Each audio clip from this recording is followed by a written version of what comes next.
Hi friends, எல்லாருக்கும் வணக்கம். நம்ம தர்பூசணி தோட்டத்தில் தான் இருக்கோம். பாருங்கள், இப்போ தான் ஓரளவு இந்த பாருங்கள் காய் தெரியுதா? இதோ பாருங்கள், இந்த மாதிரி இப்போ தான் இருக்குது. இது உங்களுக்கு கேமராவில் கொஞ்சம் பெருசாக தெரியுது, அதை விடமே கொஞ்சம் சின்னதாக தான் இருக்குது நேரில் பார்க்கும்போது.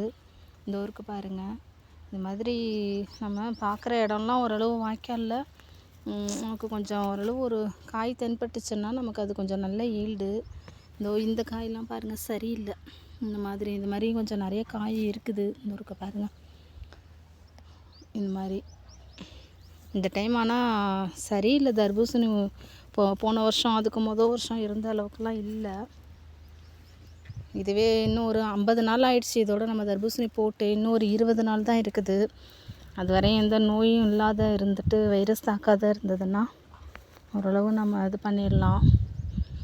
ஆனால் இந்த கொடி இந்த மாதிரி இப்படி எல்லா இடத்துலையும் இப்படி மூடி இருந்ததுன்னா நமக்கு பிரச்சனை இல்லை. இந்த ஓங்க முன்னாடியிலலாம் நிறைய அப்படியே வெட்டையாகவே தான் இருக்குது. ஓகே ஃப்ரெண்ட்ஸ், நம்ம சேனலை தொடர்ந்து வாட்ச் பண்ணுங்கள், சப்போர்ட் பண்ணுங்கள், சப்ஸ்கிரைப் பண்ணுங்கள், லைக் பண்ணுங்கள், கமெண்ட் பண்ணுங்கள். நம்மளுக்குன்னு இல்லை, விவசாயம் பண்ணுற யாராக இருந்தாலும் அவங்களுக்கு சப்போர்ட் பண்ணுங்கள். ஓகே ஃப்ரெண்ட்ஸ், தேங்க்ஸ் ஃபார் வாட்சிங்.